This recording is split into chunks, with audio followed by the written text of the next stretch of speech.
and welcome to episode 3 of Survival of the Fittest. And might I say, it is an absolutely glorious day. Although we're stuck inside, it's unbelievable. I mean, yesterday it was shorts and t-shirts weather, which is unheard of in March. Anyway, this morning though, pretty cold. Probably shouldn't do that. I haven't brushed my teeth yet. But I'm doing my morning cardio, and I have been out on a bike last couple of days. But if people are following what I'm doing, then I guess I have a responsibility as well to make sure that people are staying inside. Now I know I advise obviously when you get on a bike to avoid contact with anybody at all costs, which is very easily done on a bike. You should never have to do that. But let's take it a step further, should we say, and try and keep everybody inside. So what I'm doing this morning is I am doing some skipping. Not quite as fun, and yes, you do stay inside, so you only see the inside of your house or your back garden. But we're going to get some cardio in nonetheless. Going to do 20 minutes of skipping. I am not good at skipping. Never done. I mean, I've definitely just 2 feet in jumping. None of this, you know, double unders, little hop, skipping and jump. That's not me. I'm going to be doing it like a child. But either way, going to be good fitness. And yeah, going to do 20 minutes of it. And probably let you watch it. It'll be dead boring to watch, but I like to entertain, so enjoy.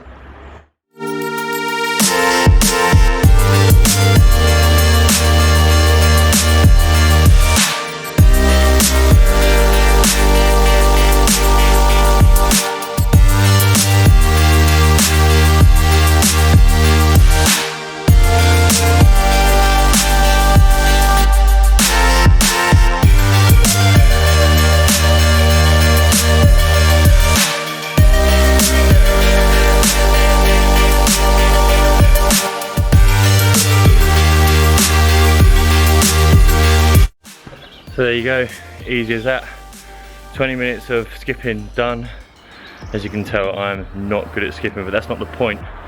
Still hard work, still blowing, still put on a sweat. So everyone's got to start somewhere. And as I say, whether you're doing it good or bad, as long as you're not resting every time you stop or the rope hits your feet, and just keep going, the cardio is going to be just as good. So yeah, everyone's got to start somewhere. I'm blowing, I'm sweating. I've definitely burnt calories, so get out there, give it a go, see what you think. Oh, so now sat down at my desk, gonna get started with some work. I thought I'd also give you an update on what I've eaten so far. So before I did my skipping, I had a banana, and then straight after that I had a protein shake, which if you want to get your hands on one, go over to London Muscle, use my discount code TGF. That'll be in the description. And now I'm having this, my sister made it. I'd love to tell you what's in it, but I don't actually know. Kale, banana, apple, maybe mango, Greek yogurt I think. Anyway, catch up with you in a bit. So as everyone is now working from home, you have now realised there is such a thing as boredom eating, which can be an absolute killer if you're dieting. So, a few tips for you on avoiding eating when you're bored is: number one, obviously try and keep busy. But if you can't do that, black coffee is a very good hunger suppressant, and drinking lots of water. So try those 2 things before you raid the snack cabinet and ruin all your hard work. So boredom eating is a real thing, and it should be taken very seriously. Right, so I'm just about to go downstairs and do the pull workout for you and show you how that's done. But I wanted to address a real issue with training at home, and that is motivation. Actually getting up and doing the workout. The hardest problem at home is actually doing it, because there's so many distractions and because you're comfortable. So, a few tips for you in order to make it easier. First one is to actually get yourself changed. So don't think that you're going to be able to do it in your boxers or in comfy clothes or anything like that, because it's just going to not put you in the right frame of mind. So get yourself changed into your normal gym gear to get yourself focused on the workout. Second tip would be to have a designated area for training. Don't just think you're going to be sat on the sofa and you're just going to roll out in front of you and do press-ups on the floor. You may do it the odd once or twice, but actually to do it sustainably, it's just not possible. You just will not do it. You'll just continue to watch TV, or just, you know, it's too comfortable. So find yourself a specific area. So for me, I've got the garage, or I could do it in the garden. It may be the same for you. You may have an area at home that you can put some weights or resistance bands, or something, just to make sure that you're actually going somewhere and you're physically moving to get yourself to the gym, shall we say. So those are my 2 tips for getting yourself motivated, is get yourself changed and have a designated area. The other thing actually you might want to do, and this depends on what your work routine is like at the moment. I know working from home changes things, but try and have a specific time as well. So I'm sure most people will normally go to the gym at the same time. Do exactly the same thing at home. Make sure that you're going to be saying, right, at this time it's my gym time and I'm going to the gym. Don't let other things distract you. Make time for it, and it will help with the consistency and the motivation. So try some of those. Did I wink then, or did... Anyway, back down here in the garage again then, doing a pull workout today.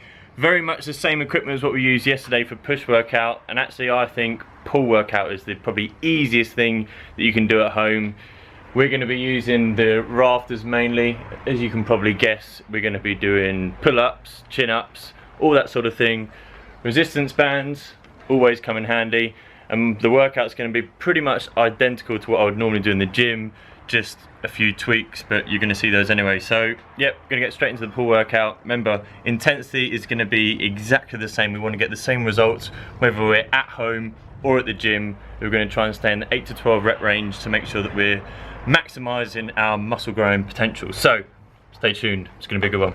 Right, so first exercise is one that I love to do just because I don't have the best mind muscle connection with my back. So I start off by doing single arm lat pull down. So the way we've done this is we've attached a resistance band to the rafters there, and we're just going to get down on our knees. I lost the light, that doesn't sound good either. And just do the exact same as I would do with the cables, as you would have seen on my other videos. So yeah, I'm going to do that first of all.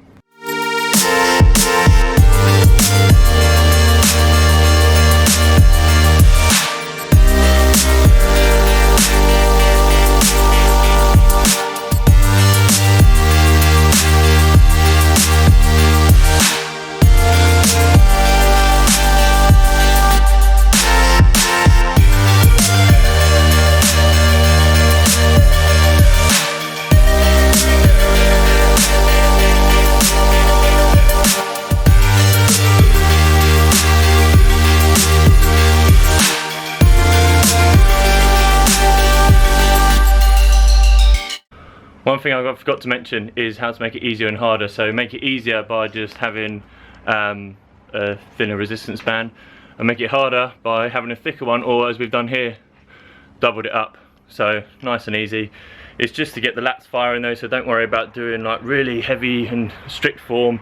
Just get yourself focused on getting your lats working and preparing for the workout ahead. Right, so first proper exercise that we're going to be converting is the lat pull down. So the way we're going to do this is we've got ourselves our Olympic rings fastened up in the rafters there, and we're just going to do good old-fashioned pull-ups, nothing more to it. Now, if you want to make it easier, what you can do is you can put yourself a resistance band up in the rafters and put your feet through it, and then that should make you lighter, and therefore you'll be able to do it a lot easier. And if you want to make it harder, just add some weight to you. So maybe you could hook a dumbbell or something in your feet to make yourself heavier. You could do it slower. You could try, and if you're really strong, you could do a single arm pull up, but that's really advanced. If you can do that, then like the video and definitely subscribe. So yeah, let's get into it.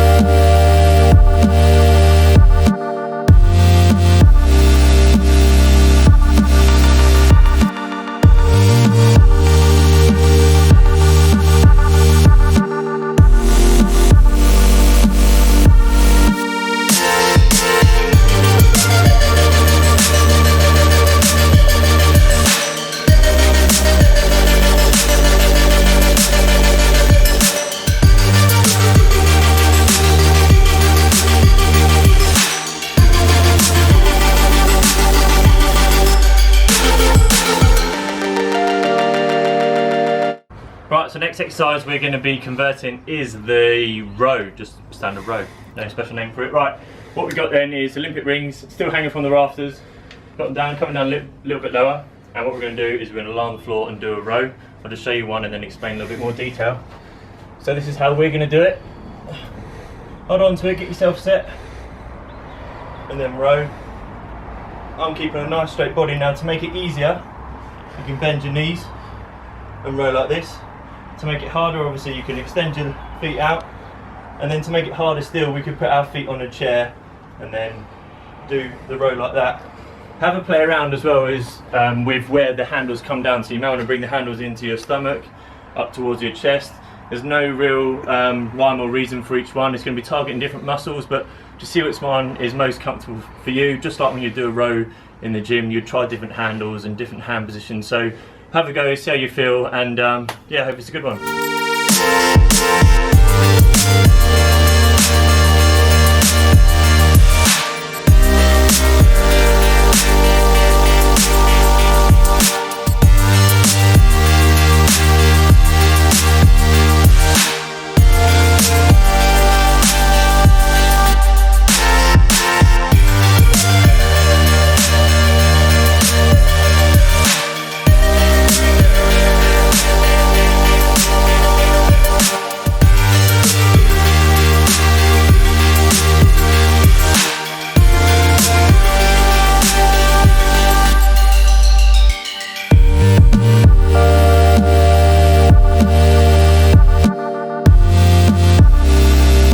Right, next exercise is going to be mimicking the close grip lat pull down. So we're going to do chin ups. So we've got these rings again. I've used them a lot in this workout. Definitely get yourself a pair. So we're going to use just the one ring rather than two.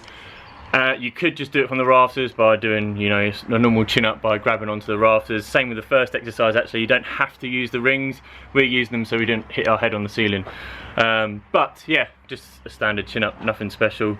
Make it easier, same way you make the first one easier. Attach a resistance band to your feet, and you can make it harder by doing slower reps or adding a weight. Just hook it between your feet. The other thing I didn't mention actually is if you really struggle to do pull-ups and chin-ups, and a great way to get started on it is to do negative reps. So you can get yourself a chair or a stool or something like this, and rather than doing the actual pull-up or chin-up, you get yourself up into the contracted position and then lower yourself down slowly, and you can then get back up on the step and do it again, and do it for reps, and that will build up your strength really quickly. And then once you're able to do a fair few of those, I can guarantee you'll be able to do some full reps. So little tip and trick for you. Yeah, so this is what it should look like.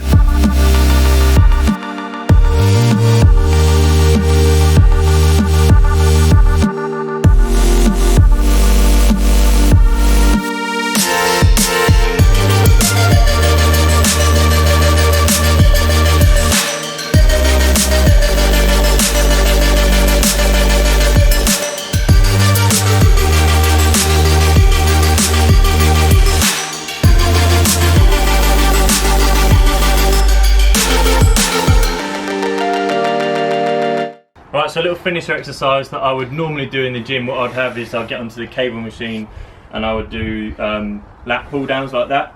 That's probably not the name for them, but you know the exercise that I mean. So there's quite a few options, and I want to just go over a few of them just to hopefully give you guys some ideas on what you could do to sort of finish off your back workout. So the first option would be to get yourself a resistance band and potentially a dumbbell as well. What you then do is lay it on the floor, stand on it, and you can hook the dumbbell around here or just use the resistance band, and you're then going to row it up like so. Nice and simple one. Another thing that you could do, which is probably as close to what I would typically do in the gym, would be to wrap a resistance band around the rafters or onto a pull-up bar or banister or whatever, and then you could pull the resistance band down and just focus on the contraction. Again, similar to the very first exercise we did, not necessarily focusing on big weights or anything like that, just a nice contraction on the back. But the exercise that I think we're going to go with is, we have got ourselves a post, so again a banister or fence post or anything that is solid will do. Make sure it is solid, because last thing you want is for that to fling off and it's going to hit you in the face. I will laugh, but it probably will be quite painful. Anyway, you wrap the resistance bands around. I've got these handles actually, which I should explain. So these came with my resistance bands. So the resistance bands with the handles, and there's a door anchor and stuff. The whole thing was, say, like 20 quid or something like that. Next to nothing. So what you do is you wrap your resistance bands around, so we're doubling them up here to get extra tension. Pass the handles through, like so, nice and simple. Then what you're going to do is you're going to take the strain against it. Make sure you put one foot in front of the other, because otherwise both feet together you're just going to keep flying forward. So make sure one foot in front of the other, take the strain, nice straight back, lean into it, and then row it in like that. So that is how we're going to do this exercise. As I say, there's a few options in which you can do it. I wanted to go through all the options just so you've got some ideas. And yeah, so that's what it's going to do. So it's going to look just like this.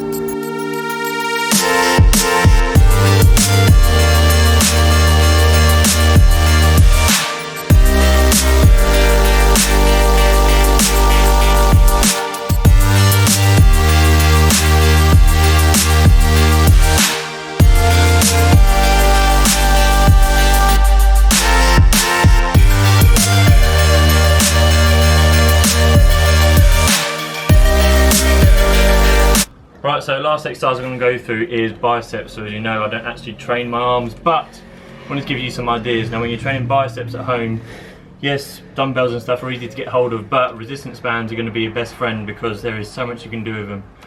Making it easier and harder is just by, as you normally do, go up and down the thickness of resistance bands, or just shorten the resistance bands, which I'll show you how to do. So one example of how you can use resistance bands for biceps is you stand on it, take the tension, and then just do hammer curls like so, nice and easy. Now as I say, you can shorten it to make it harder, so the way you can do that is by widening your stance, or you can take the slack in the middle here, and again that's going to shorten the band and make it a lot harder to do, but again you can just add a thicker band.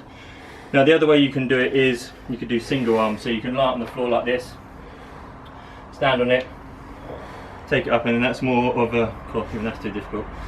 And then that's more of a traditional bicep curl as opposed to the hammer curl that we did before, and you can make it easier and harder by just shortening the band or going up resistance bands. But as I say, I don't really train my arms too much, but those are some ideas for you. So if you want to train your biceps at home, resistance bands are your best friend and you're really not limited by anything, then give it a go. Right, so that's the pull workout done. Hopefully you guys found it useful.